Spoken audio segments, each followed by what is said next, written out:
This question is it took a personally punctual in the test come back positive by Dagger. Like, so the link to the video will be the description below. Go and check them out. So let's into this question in 3, 2, 1. The punctual in. Cole Trenum never believed in science. He believed Really? in practical things: clean schedules, neat Yeah. budgets, yearly doctor's checkups, and a life lived without surprises. But the morning his friend Miles dared him to take a pregnancy test, Oh. It's been told him to take a pregnancy test. just for the viral reaction, Cole felt something shift inside him, like life was grinning wickedly behind his back, preparing to flip the script of his carefully controlled world.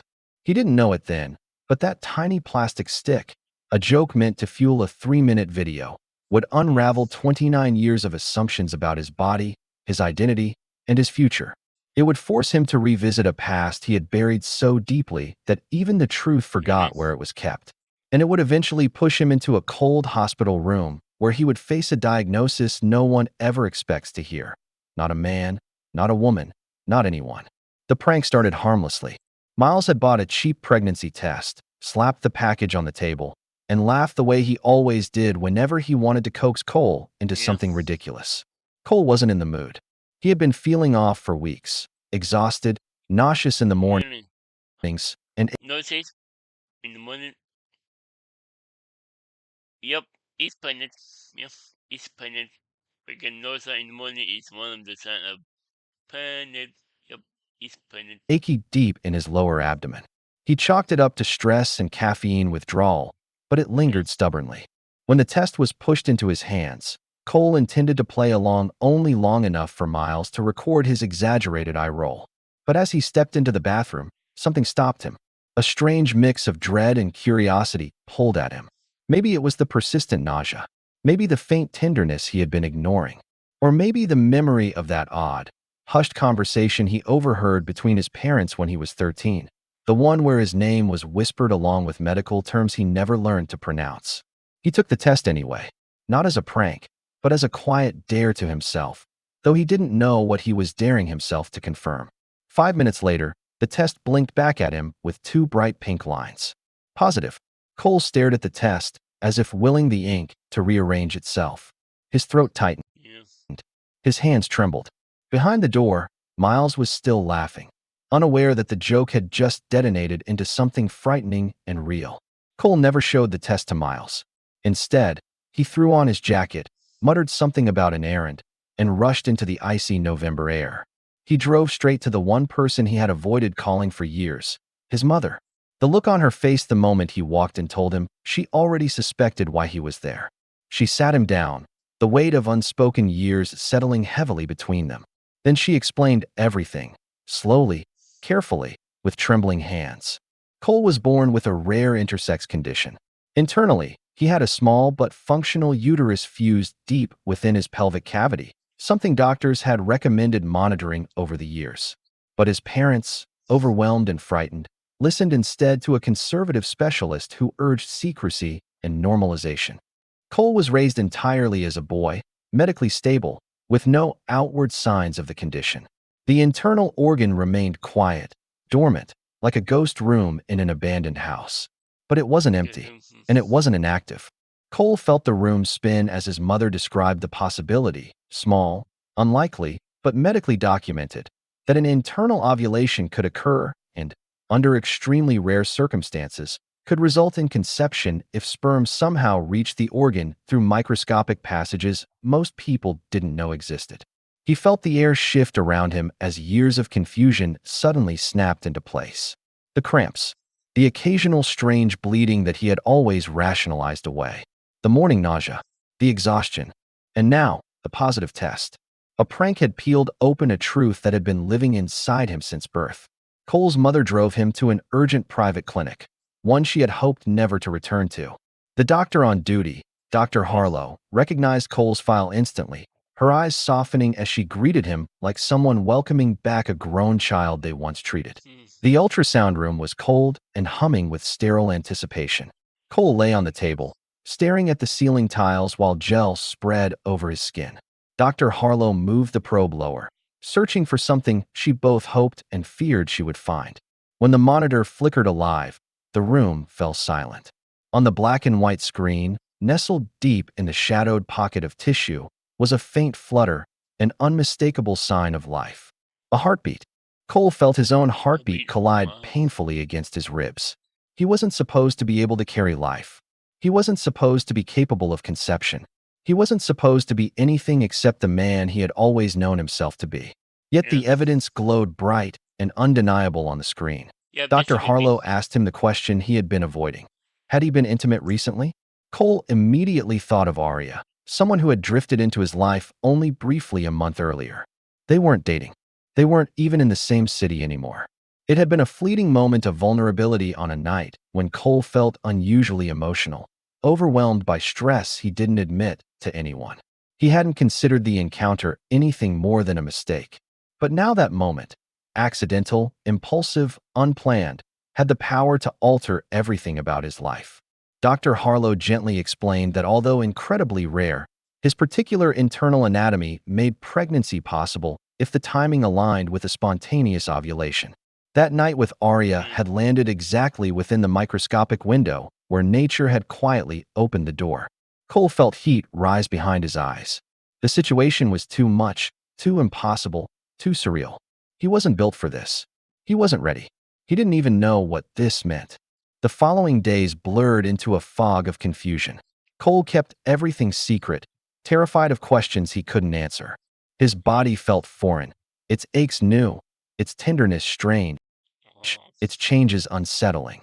He found himself touching his abdomen unconsciously, unsure if he was comforting himself or the life forming inside him. Night after night, he researched everything: intersex pregnancies, medical risks, past cases, surgical options, hormonal complications. What he found terrified him. Pregnancies like his were borderline miracles, but extremely dangerous. The organ supporting the embryo wasn't designed for long-term gestation. Rupture was a threat. Internal bleeding, organ damage, fatal complications. The weeks crawled forward. Every symptom felt amplified by fear. Every twinge sent panic through him. And yet through all of it, the image of that fluttering heartbeat lingered in his mind, steady and fragile, like a tiny lighthouse trying to guide him through a storm. Cole had always seen himself as logical, someone ruled by data and caution. So he expected that once Dr. Harlow explained the medical risks, he would make the practical choice. But when she gently brought it up during a follow-up appointment, Cole found himself shaking his head before she even finished the sentence. He didn't know why. He didn't understand it. All he knew was that the moment he saw that heartbeat, something inside him clicked into place, something protective and fierce and strangely instinctual. He decided to continue the pregnancy. His mom tried to be strong. Dr. Harlow tried to remain clinical. But both looked at him with a mixture of awe and fear, as if he were stepping onto a tightrope suspended between two Caleb. skyscrapers. Over the following months, Cole's life transformed into a delicate balance between determination and terror. He withdrew from friends, began working from home, and visited the clinic weekly. His body changed in ways he struggled to process, reshaping itself around the new reality he carried. He wrote letters to the unborn child, letters he didn't know if either of them would survive to read. He wondered whether he should tell Arya, but each time he tried to form the words, panic strangled them. How do you Mm. tell someone something like this? How do you explain the impossible? At Yes. 25 weeks, Cole woke to a stabbing pain in his abdomen so sharp it ripped a scream from his throat. He collapsed to the floor, drenched in cold sweat, unable to breathe. The pain pulsed relentlessly, each wave worse than the last. His mother called an ambulance. Paramedics rushed him through red lights while Cole drifted in and out of consciousness. His vision blurred. His hearing faded to a dull ringing. He felt something inside him tearing, shifting, collapsing. At the hospital, Dr. Harlow met the gurney running. She barked orders, her voice shaking even as she forced herself calm. Cole was rushed into emergency surgery. He caught only fragments of conversation, words like rupture, hemorrhage, distress. His last thought before the anesthesia swallowed him was a desperate plea that the tiny heartbeat he had grown attached to would keep fighting. When Cole woke hours later, the world felt too bright, too sterile, too still. His first instinct was to reach for his abdomen, but Dr. Harlow was already gently holding his hand. The pregnancy hadn't survived. His body had been pushed to its limits, and the medical team fought to save him, barely succeeding. The rupture came earlier than they expected, and though the surgical team acted fast, the embryo was too underdeveloped to sustain life. Cole didn't speak for days. He drifted through grief like a ghost, Oh, barely eating, barely sleeping. His mother stayed by his side, knowing some losses are too heavy to carry alone. What surprised Cole most wasn't the grief itself, but the strange, powerful love that grief revealed. He had only carried life for a few months, yet losing it carved an ache into him he never knew he was capable of feeling. Weeks later, wow. after the funeral, after the hospital discharged him, after the pain dulled into a quieter sorrow, Cole finally did what he had avoided for months. He wrote to Arya, not to blame or to explain every detail, but simply to share the truth, honestly, gently, bravely. He didn't know whether she would respond. He didn't expect anything from her. He only knew that the story deserved to be told, and the tiny life that flickered inside him deserved to be acknowledged. He never heard back, but he didn't regret telling her. Cole's story reminds us that identity is not defined by biology alone, and that strength often comes from the places we fear the most. Life can surprise us, break Yeah, us, rebuild us, and teach us yeah, that compassion toward ourselves and others is the only anchor strong enough to survive the unexpected. If you want more yeah. powerful, emotional, and deeply human stories like this, make sure you subscribe and turn on notifications so you never miss one. If life handed you a truth that shattered everything you thought you knew about yourself, do you think you'd have the courage to face it, or would you run from it? I'll be fussy, yeah. No more for me, I'll be fussy, yeah. That was it took a penalty pen 2-4 in the tech comeback positive, but that got tossed. Landing to the video will be the discipline. Below, go and check them out and drop a like if you like, and comment below if you want to see more reaction like this one. And subscribe if you're new and click the bell so you can be notified for a minute below in what 5. Wow.